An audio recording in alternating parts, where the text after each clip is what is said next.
Hey Waffle Gang, I do hope you are well. My name is Mark and today we're checking out some more Reddit stories, and if you do love a Reddit story, why not consider hitting that like, subscribe, maybe that notification bell too, and let's crack on with today's first story. Much love guys. Now today's first story and the rest of the stories will be coming from the AmITheDevil subreddit, a place where it's obvious OP is the arsehole, and we're going to be starting with a user called SmartLavishness225 who says, "Am I the arsehole for not backing my wife up after my brother-in-law called her a bad parent?" Ooh. My wife and I are both 41 and have an 11-year-old daughter and an 8-year-old son. Our daughter plays basketball, travel, and our son plays flag football in the spring, which is recreational. My wife is not the type of parent who organizes our lives around an 8 and 11-year-old sports schedule, and I agree with her on that. We refuse to let youth sports take over all of our lives, even if occasions and stuff conflict with that. A couple of weeks ago, we were visiting my wife's sister and her husband for Memorial Day. They live a state over, so we left on Sunday. My wife and I and my in-laws were talking, and my brother-in-law asked about our son's sports. At some point, my wife said that we missed our son's practice to come over. My brother-in-law kind of started grilling my wife after, saying that she's not teaching him to be a part of the team, being lazy, being a bad parent, etc. I overheard but didn't retort because I didn't see the point. When we were driving home the following day, my wife asked me why I didn't back her up. I thought she forgot about that, and I tried to reason with her that she knows I agree with her, so I didn't have to play sidekick in that situation. She didn't like my reasoning and didn't talk to anyone but the kids for the rest of the car ride, basically pretending I wasn't even there. Am I the arsehole? Now, of course, he's going to be the arsehole in this situation because, I don't think the wife was asking him to jump across the table and start a family feud or anything like that. She was just wanting you to back her up, saying, this was our decision, not just hers, something along those lines. Instead, you sat there while your brother-in-law, the brother-in-law of all people, called her lazy, irresponsible, and a bad parent, then afterwards basically told her, well, I agree with you, so what's the problem? But a commenter says to OP, "You're the arsehole. Someone calls your wife a bad parent in front of you, you correct them. Loudly." A commenter comes in with a good point saying, "Husband is definitely arsehole, but also want to add that so is the wife's sister and brother-in-law. Your husband should never be comfortable talking to your sister like that, and you should definitely not stand by and watch as your husband hurls unprovoked insults at your sister and attacks her parenting. Honestly, I feel sorry for OP's wife. Sounds like she's surrounded by a bunch of arseholes." Another commenter says, "You're the arsehole. If you as a couple made the choice to not let kids' activities run your lives, you need to both own up to that. And even if it was just her choice, why would you let your brother-in-law grill her like that? You need to stand up for your partner in situations like this." Another commenter says, "Holy hell, you're the arsehole. Double for typing all of that out and still questioning if you are the arsehole. You agree with her and allowed her to be called a bad parent by someone who has no business interfering. You realize that if he thinks she's a bad parent, you are as well. Also, why the fuck is she the only one taking the heat for this? I think you are so removed as a parent, even others realize you are absent, and she is the primary parent, and you are just along in name and title only. You're an arsehole on so many levels here." And there was so many comments along those lines. Also people calling out the brother-in-law in this situation as well for, just piping up and saying that shit. And OP just replied after all these comments and just went, "Holy shit, you guys," with an unhappy face. Bloody hell. But what do you guys make of this one? Let us know and let's have another story. Now, our next one was suggested over on our very own subreddit, r/Mark Narrations. It's from a deleted user that said, "My 31 female boyfriend, 25 male, Googled, 'Is my girlfriend a bully?' and I'm heartbroken. My boyfriend and I have very, very different styles of argument. I had a pretty traumatic childhood. My dad's dead and my mum doesn't like me, and I'm used to horrific arguments where people yell terrible things and everyone shrugs it off. My boyfriend, on the other hand, hasn't had much conflict in his life so far. He's also a fair bit younger than me.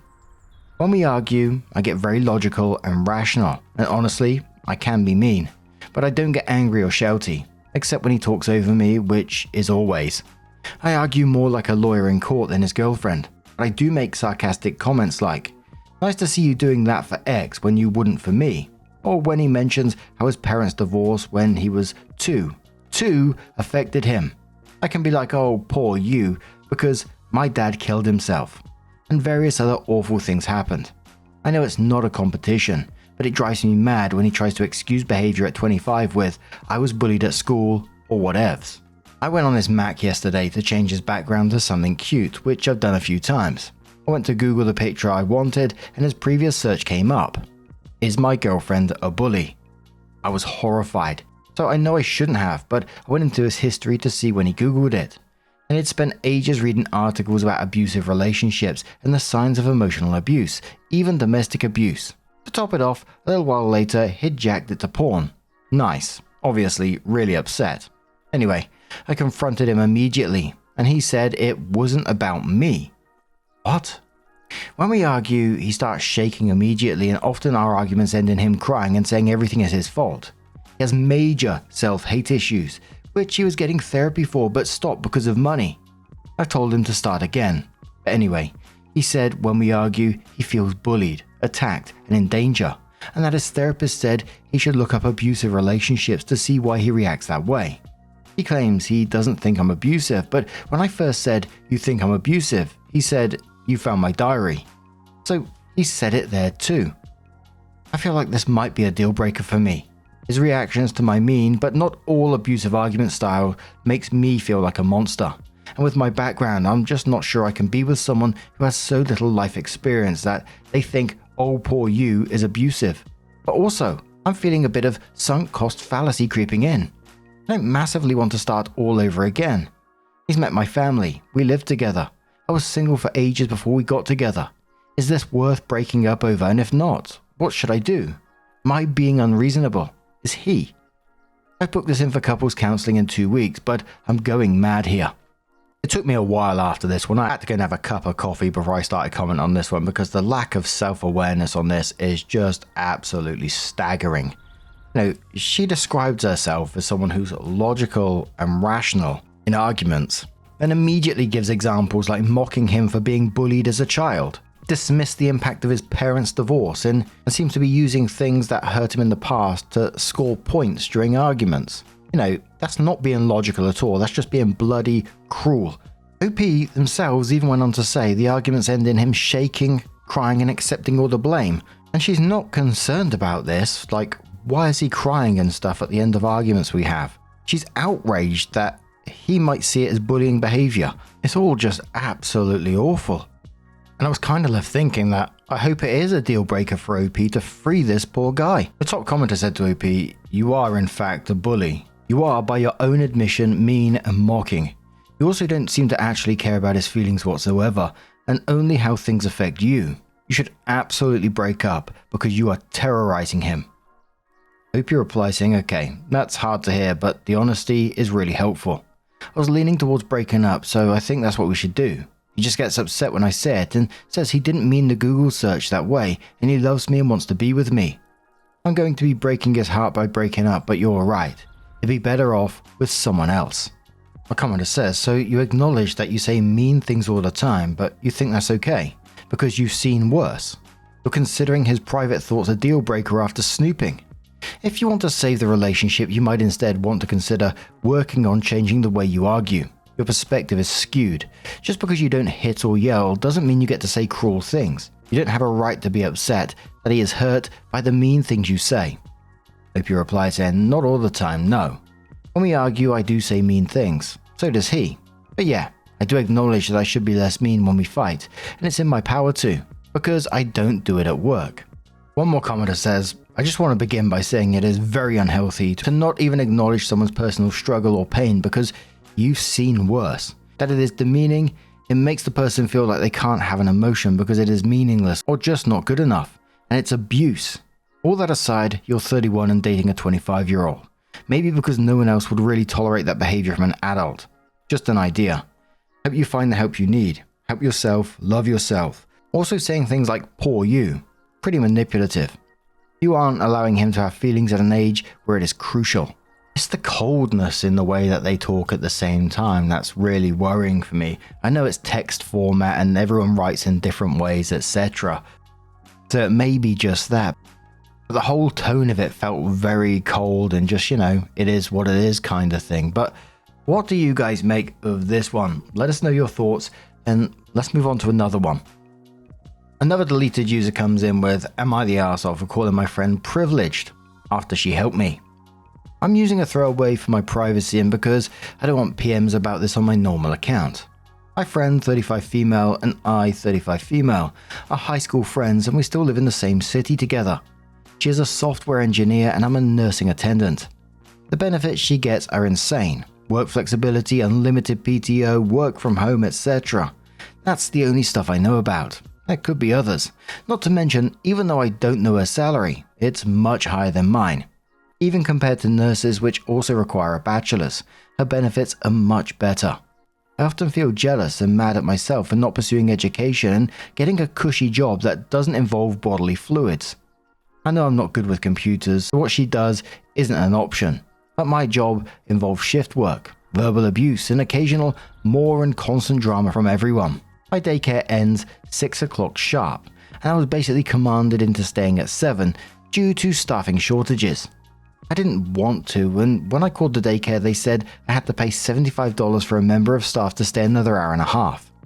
My husband works night and went to work at 4, and my in-laws wasn't answering, so I was panicked. I make less than $40 for that extra hour of work, so it wasn't worth it. I remembered my friend isn't that far from the daycare, so I asked if she can pick up my son.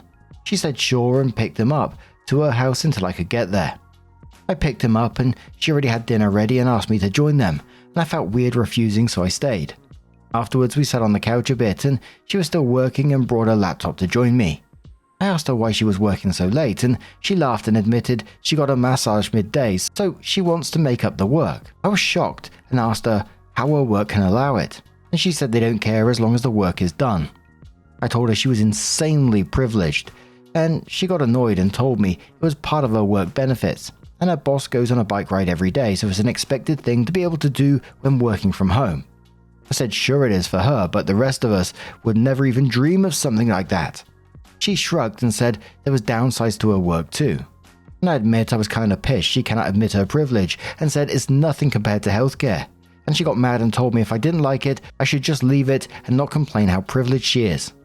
I left after that. She hasn't responded to our weekly morning walk, so I'm wondering if she is still mad. I think she is dismissive and thinks leaving my job is so easy without more educational skills. But I know neither of us are privileged in the traditional sense, as neither of us are white or rich, so she probably doesn't feel like she is.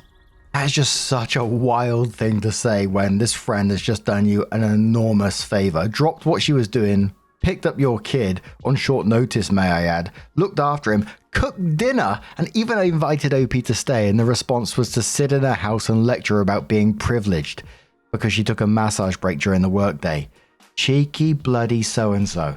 And yeah, if I was in her position and I picked up someone's kid, fed them dinner, and then got called privileged because of it, I'd be skipping those weekly walks at the same time too. Cheeky sod.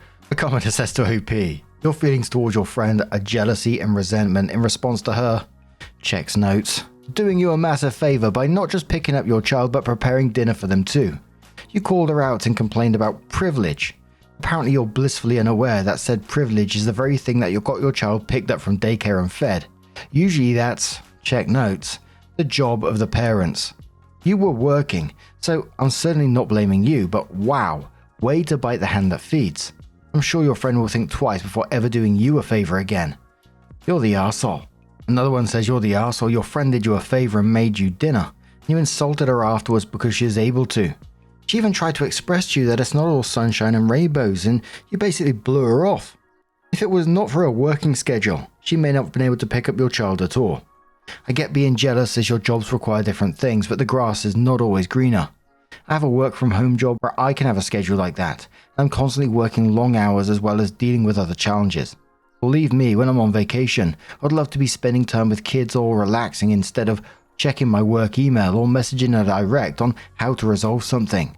But that is the trade-off I accept for the type of work schedule I have. And one more commenter who says, you're the arsehole. Your friend helped you out, made you dinner and was engaging you in conversation, and you decided to make your jealousy the focus of the evening. Look at it this way. If your friend didn't have those benefits, she may not have been able to pick your kid up from daycare. What would you have done then? Maybe you should be more thankful for your friend's job situation. And the comments were absolutely brutal on OP on this one. But what is your thoughts on that? Let us know in the comments below. Let's have another one from Tribal Chief 561, who says, am I the arsehole for not letting my son talk to his friends? Me, 44 male, and my wife have a 16-year-old son. To be completely honest, I've always been super strict with technology. 5 years ago, I put a downtime on his phone and MacBook, which to those who don't know essentially is a screen time and turns his phone and laptop off at a certain time. This includes him not being able to text or call his friends during the night. My wife has always disagreed with this. Originally his downtime was 7 PM, but we eventually upped it to 9 PM once he got into high school. He's been irritated by this. He doesn't care about the fact that he can't access apps during his downtime, but more annoyed that he can't keep communicating with his friends, which annoys him even more when it's summer. We also moved states 2 months ago, which has led to him to try and talk to his friends from home more often. However, he does have a PlayStation downstairs, which we let him get on, even when his phone and computer are off. I've tried to put a downtime on his PlayStation before too, but I couldn't figure out how. 4 days ago, he placed an order on Amazon, and 2 days later the package came. I was already on the couch when my son got it from the front door and brought it to the kitchen where he opened it. He pulled out a box of earbuds. He already has AirPods, so I asked him what he needed those for. He told me it was for his PlayStation, so I thought nothing of it. Later that night I got woken up at 11 by the sounds of laughing coming from the living room, followed by the faint sound of talking. At first I didn't know what it was, but as I became less drowsy, I realized it was my son. I went downstairs and saw him sitting on the couch with the earbuds on a PlayStation. He saw me and said, "Hold on," into the mic before taking the earbuds off. I asked him what he was doing and he said he was playing games with his friends. I looked at the screen and saw him in some kind of voice chat with 2 other people. I told him he wasn't allowed to talk to his friends after 9, which is why their downtime exists. He told me he thought he was still able to call them on his PlayStation since I let him use it at night.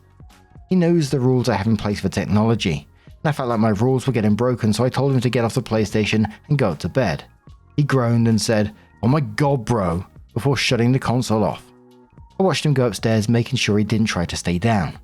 The next day, to ensure this wouldn't happen again, I took his earbuds and put them in a closet in mine and my wife's room, in a place our son wouldn't find them. I also went on his PlayStation and figured out how to disable joining party chats. When he found out, he started giving me an attitude about how annoying I'm being. My wife thinks I'm taking it too far and I'm being an arsehole, and some close family members think I'm potentially damaging his relationship with his friends. However, I think I'm doing him good. What do you guys think? Am I the arsehole? The whole thing around the PlayStation was weird. It's fine after 9 PM, so in the son's mind, he wasn't sneaking around or breaking any rules. He was using a device that he's allowed to use for years, yet the dad is the only one who got upset once he realized his son has found a way to socialize through it. And let's face it, this kid is 16, not 5 or 6, and he moved states 2 months ago, so he's just trying to get some contact with his friends because I'm guessing he doesn't have daily contact anymore because of the move. I was just left wondering, what is the actual lesson that he was meant to be learning here, because it doesn't seem to be about sleep, considering the PlayStation itself was allowed. It just seemed to be specifically about preventing a 16-year-old from talking to his friends after 9 PM, which came across as bizarre. And the dad is damaging those friendships in some way, but more importantly, he's damaging his relationship with his son, because let's face it, teenagers don't respond well to this level of control. They either get really good at hiding things or they start counting down the days till they can leave. And we've seen that time and time again within these stories. And given that they've just moved away from all his friends, it feels especially cruel and unnecessary in this. And a commenter says to OP, "You're the arsehole. What the fuck, dude? This is ridiculous controlling behavior. He's a teenage boy. It's summer, and you want him isolated and not in communication after 9 PM. Why?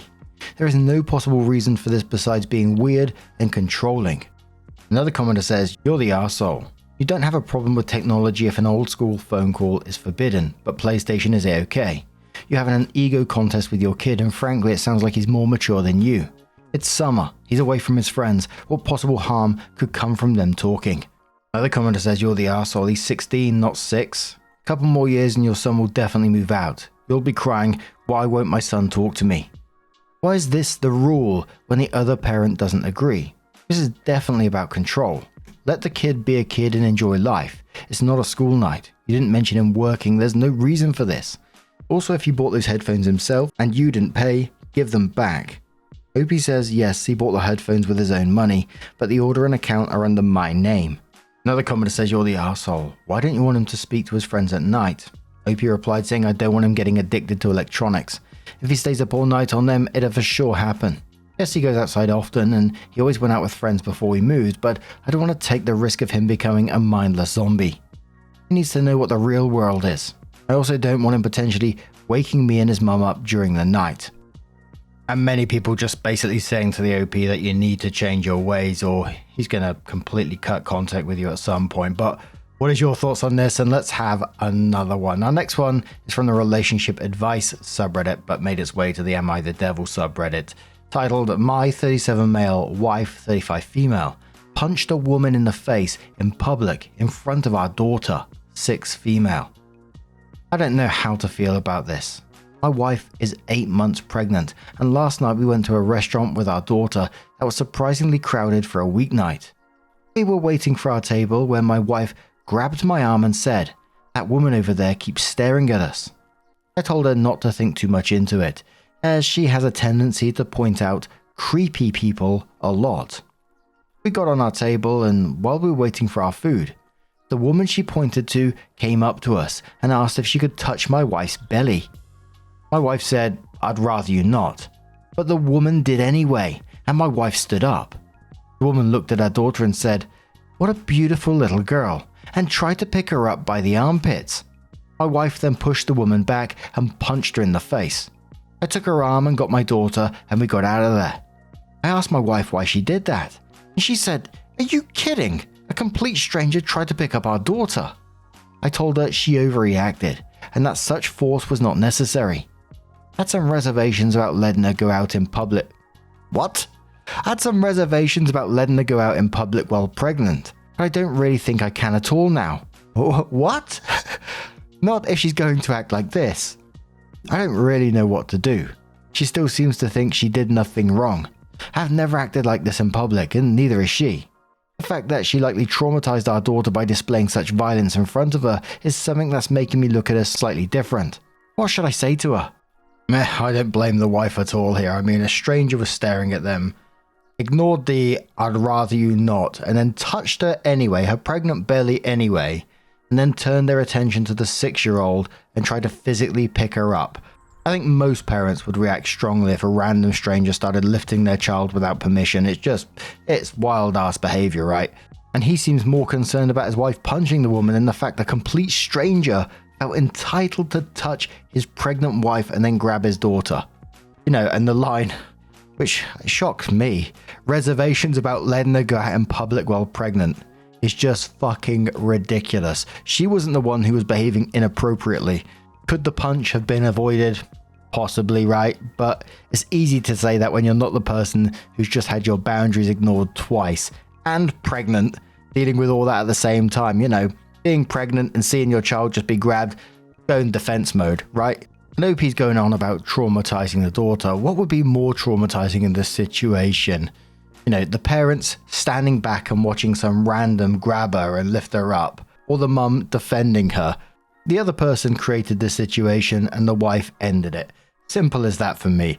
I'm not someone who, you know, would immediately get physically violent or anything like that, but there's bloody limits, right? The commenter says your wife was defending herself against a total stranger who touched her without permission, and after being told not to, you then proceeded to try and pick up your kid. Are you embarrassed by your wife's actions, or because you did nothing to protect your family? Commenter says, I can't even address the situation because I'm too caught up on. I had some reservations about letting her go out in public while pregnant, but I don't really think I can at all now. And then says, why do you think you have the power to let your wife go outside or not? And why would being pregnant preclude her from going out in public? I wonder if she was allowed out in the previous pregnancy, but another commenter says, first of all, you have no say as to whether or not your wife goes out in public. Second, I don't think the punch was necessarily warranted but the push away certainly was. Your wife had every right to get physical when that woman initiated unwanted physical contact. Maybe you're just less confrontational than she is, but no stranger should be reaching for your kid ever. Also, you guys walked out of there without further incident. Then I doubt the punch did real damage. Wigglebutt says your wife did the exact right thing. There was something seriously wrong with this woman, and she fully grabbed your daughter despite being told to back off. You don't think an attempted kidnapping by a mentally unstable stranger would be traumatizing for your child. Also, I had some reservations about letting her go out in public while pregnant, but I don't really think I can at all now, not if she's going to act like this. Then says, what on God's green earth makes you think you get a say in whether or not your wife goes out in public? You're 1000% the problem here. And one more comment, he says, dude, your wife's a badass and completely justified in what she did. You're being a bad father, failing to protect your family, failing to back up your wife, and you let her go out pregnant. You sound like a massive piece of shit. My wife probably would have shanked the bitch who did that to her belly, and our kids and I would have backed her 100% as she backed me in similar circumstances. Jesus tits. You make me ashamed to be a man. Christ, defend your fucking family. Bloody hell. But what do you guys make of this situation? Maybe you got a completely different opinion on the matter. Let us know your thoughts down in the comments below. Now, just a huge thank you for being here today, getting involved in the stories, your love, your support, your time. It always means the absolute world to me. So thank you so much for being here. Truly is absolutely amazing. And hopefully I'm going to see you in the next one. Take care and much love. Yeah, man, I remember being so naive when life was good, weather and palm trees. Back in the day, you were everything I need. But then along came a time when you crushed my dreams. Oh yeah, you played me like a fool when you made me believe that the line between love wasn't thick enough to read. Oh yeah, you see we in despair, crime everywhere. You're selling false hope cause you're just